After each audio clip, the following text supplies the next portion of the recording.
We hit an unmarked line, and of course it's the last job of the season. All right, so this particular project here is it's a big giant window well.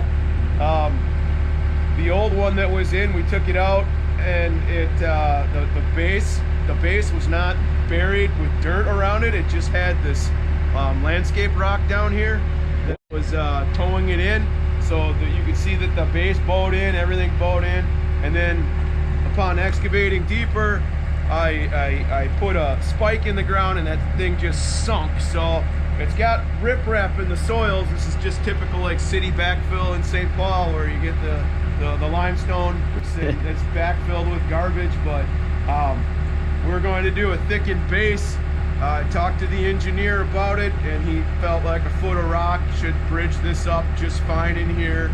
It's going to be beefier than the other one. That other one was just sitting on some class 5 and not much of it, so it was just yeah, that's what we got to do. So I'm hoping this side over here isn't as wet as that side or nasty, and we got a good base and we don't have to do so.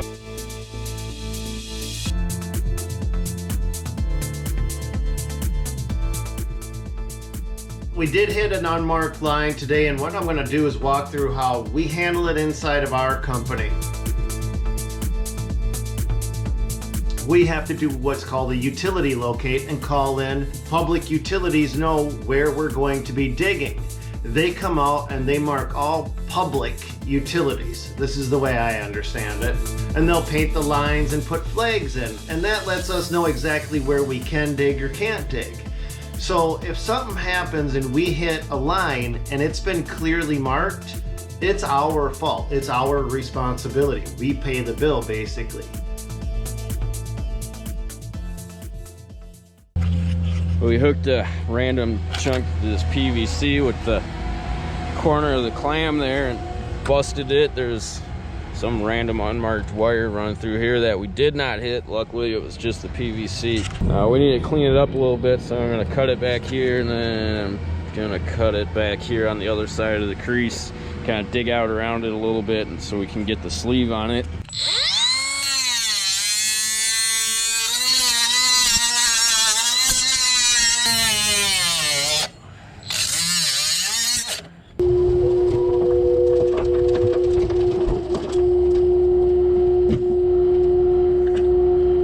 I love my grease gun. So when we hit an unmarked line like this one, our standard operating procedure is a little different. An unmarked line basically means that it's a private line. The public utilities don't have to mark private lines. They're not responsible for that.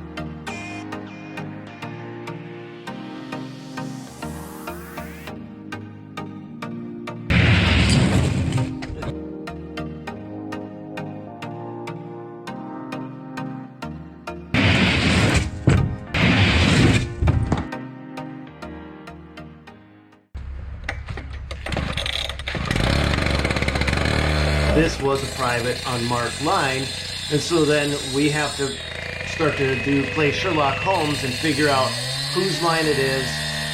Now in this case, we're going to put it back together, and we track down that this was actually an irrigation line.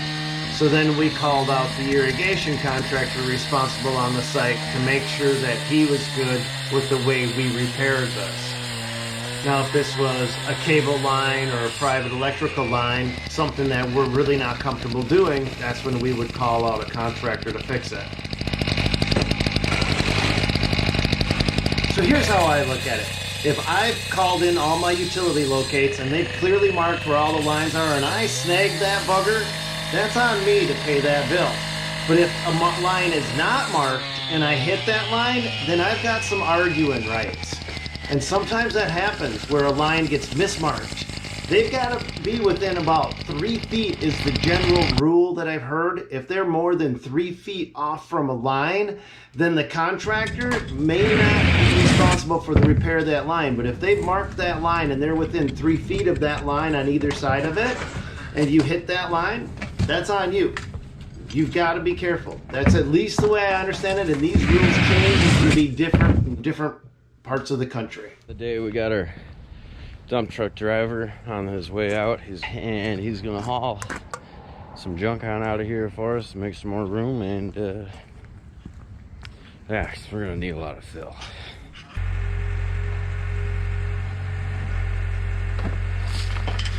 But now here's the flip side of the coin. If we did not mark this job site, and anything we hit is now our responsibility. If we didn't do a utility locate on this thing, we failed to properly notify the companies, we are 100% responsible for anything and everything we hit. That's why it's really important to follow those utility locate guidelines and to document the start of your project to make sure you know where all of the utilities are, because where the responsibility lies can be one of those finger pointing matches. And this is, I'm just sharing from experience what we've, done over the past 25, 30 years of digging in the dirt and finding goodies.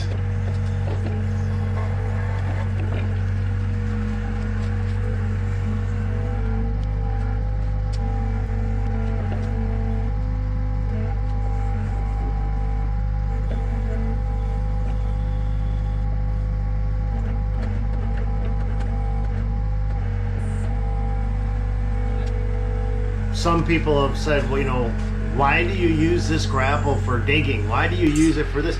It's one of those tools that it's maybe not perfect for digging, but once you start to get familiar with it, you're just like, I don't really feel the bucket is better.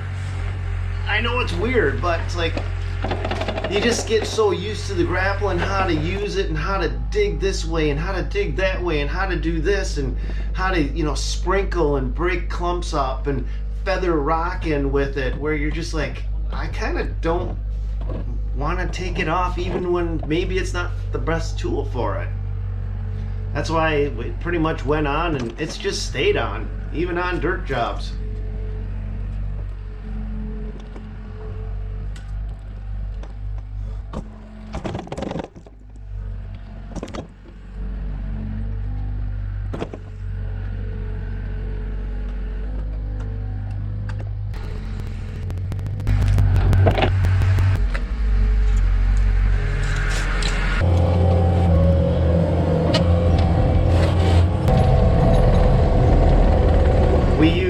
Versalock standard block for a very specific reason. It's solid all the way through.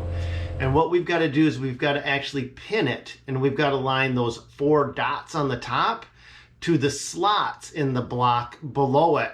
That's how you get that block to properly pin. And when you line it all up, it automatically sets it back. Now you've got a solid block, and it's a mortarless system. Here's something I really want to cover with you guys. This rock right here is the key, and we always go heavy. You're technically only supposed to need 12 inches of rock.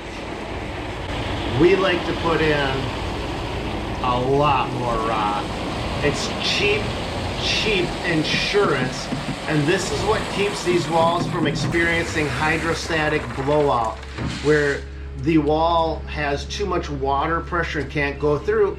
And it's also the reason why we don't technically need drain tile. We will put drain tile in because it makes customers happy, because they smile and they see a drainage system. But this rock makes the entire wall porous. I've actually said, if you ever see a drainage outlet on a retaining wall operating, that wall's in a state of failure, because the entire wall is supposed to just allow the water to just go through it. It's a very porous system when it's all done properly together. And you can see here how we over-engineer this. Now this is actually soil we imported. This is not the soil that we dug out. We hauled that nasty stuff out. This is fresh soil we brought in.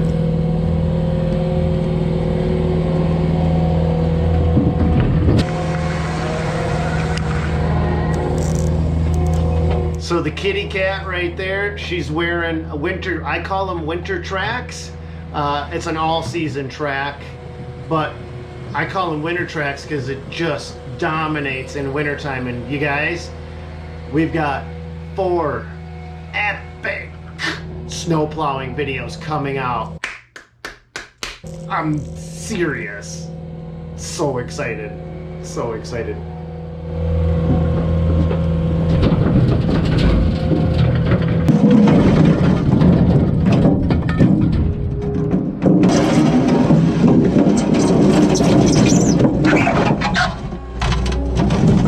Okay, look at this block. It drives me nuts. I hate this block. And I just don't like to see people use this. See how Sam's just throwing them in? They're light. This is why a lot of companies will choose this block. And they'll use this block because they're so light. It's easy to work with. But they also don't make strong walls. How do you connect these blocks together? Do you guys see a pin system? There's no pin system in these blocks. They have little tiny lips on the back of the block. And that little lip is is the only thing that holds them together. And then you have to core fill the block. But a lot of times guys don't core fill the block right. They're cutting steps. And that's why these walls tend to have problems when they really don't need to have problems.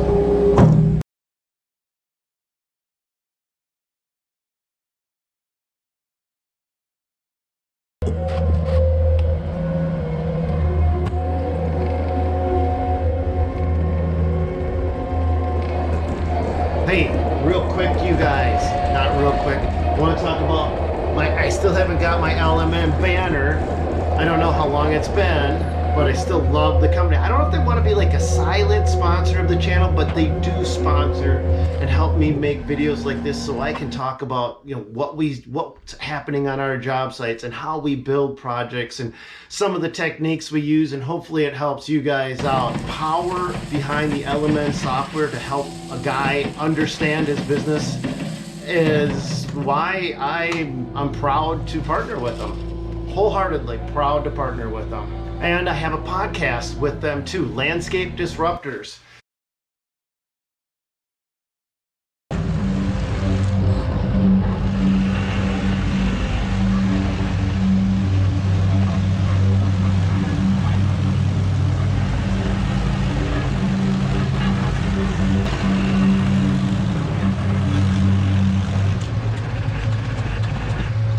We got 5 more courses stacked, and then we're backfilled 2 from the top all the way around. For the day, we are just gonna keep building and backfilling. So when we build these walls, we can dry stack up to 2 feet.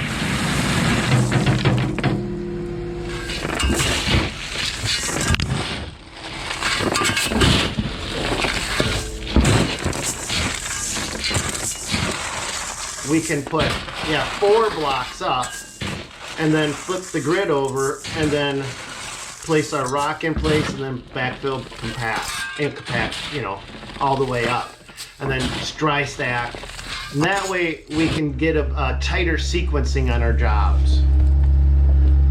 Don't stand there if that boom swings.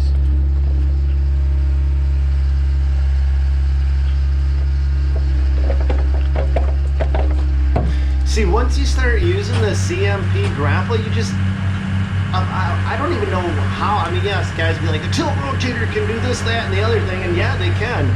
I just like this. I prefer this.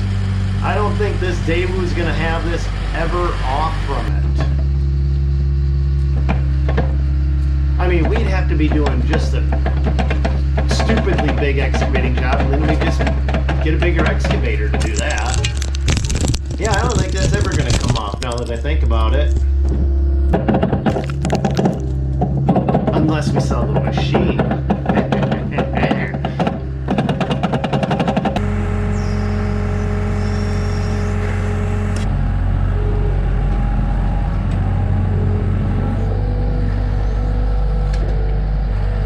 Guys, watch this in 4K and on a big screen.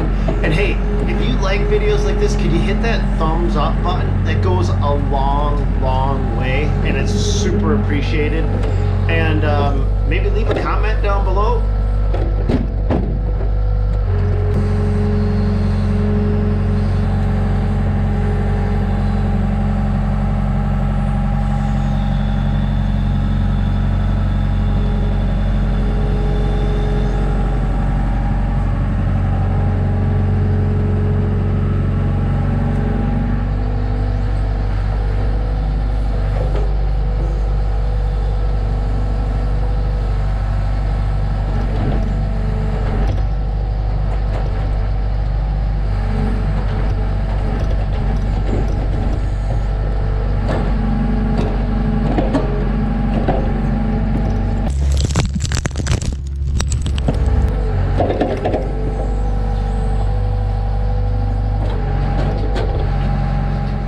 Next step is we're gonna stack 2 more courses, then it's gonna be a grid layer, and then we're gonna stack a course on top of that and get that all backfilled.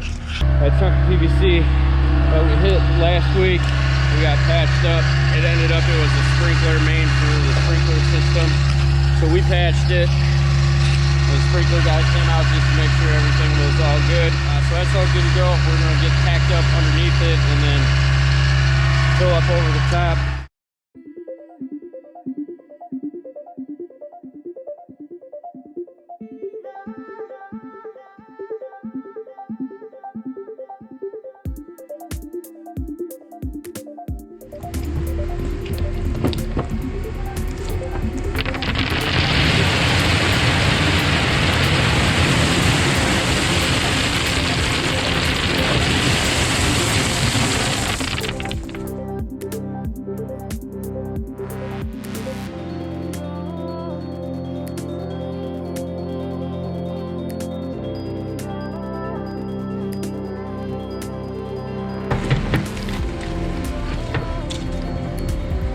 Just dump it all, move it around the corner.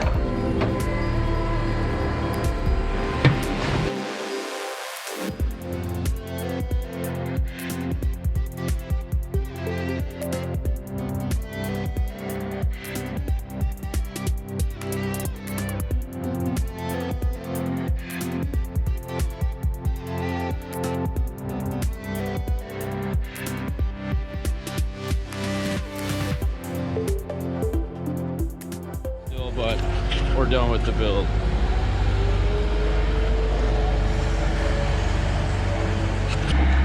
We need to excavate this out a little bit more. We need about another foot to get the grid to lay flat, and then we're just going to focus on backfilling all this today, and then I'm going to glue the caps tomorrow because it's going to be like 20 degrees warmer, and yeah, that's where we're at. We got to regrade. Here we're going to put a little bit of a slope on it to get the water going away from the building. We have to finish kind of backfilling and grading this area out to get the water running away towards the parking lot.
Dirt, monkey, ink.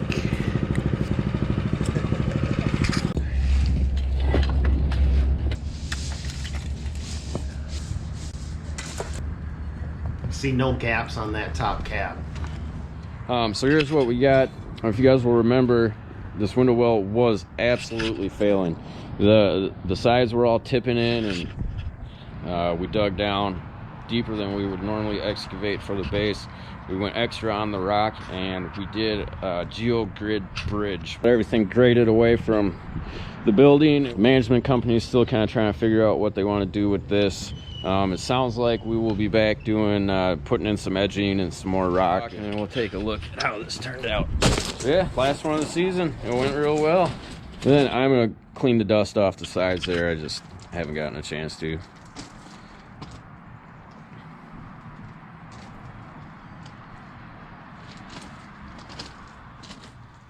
So Sam mentioned something that maybe you guys didn't catch, but he said Geogrid bridge. And what a geogrid bridge is normally we'll put 6 inches of rock in under a normal wall with good soil conditions. If we have to deepen it, we could go up to a foot, but if we're still worried about the soil that's underneath it, we'll actually put a layer of geogrid in it or multiple layers of geogrid right in that base material. And that'll help lock everything together. So we'll have 6 inches of rock, a layer of geogrid, and then another 6 inches of rock, and then on top of that, we can put our base in. And we've done 2-foot geogrid bridges. On the wall where I said, you know, how we lost like $14,500 on a project, we actually had an 8-foot geogrid bridge in there. That was some of the footage that we never was able to recover. 8 feet. That was a pretty mess, and it was we lost time on that just trying to figure out where do we stop? How far out do we go? The calculations of how deep do we have to go to support the weight, because on that other wall we had a corner and we had a lot of the weight coming down, and so then we had to calculate the weight of that corner to spread it out. That's why we had to go so deep and couldn't go with a standard base, and all that took time. And while that's taking time, we have to also slow the crews down, because are we going to be at pulling wall out that we've already built because we went too far forward and didn't get the proper calculation underneath the base of how wide, deep, and long the trench would go for the sub-base material. So those are all the things that kind of hurt us on that job site. And so if you missed it, I just wanted to answer a couple of those questions. Coming down the pipeline is Sam and I went up north chasing snow. We did, swear to goodness. Went up north chasing snow because Frankie's up there working on a project and calls us, hey, I got 2-3 inches of snow coming down. And I'm like, Sam, we had green grass. And it wasn't pretty in Minnesota. Let's go chase this snow. And I don't have a single account up there, but I do know of a minimal maintenance country gravel road that never gets plowed or taken care of. The only time we can ever get even a road grader to come back there is when we go to the town board and complain enough. So I was hoping that there would be some snow on this thing. We just went up chasing snow and having fun. And we get up there, we get all the cameras set up, we got a 32-year-old four-wheeler, we got that fired up, we're gonna chase each other, it's gonna be amazing footage. My wife calls up, hey, looks like we're supposed to get 8 to 9 inches of snow back here in the city. What? We're 100 miles away. It's not the end of the world, but it's like, what? Where did this come from? It's just like this weird snowstorm coming.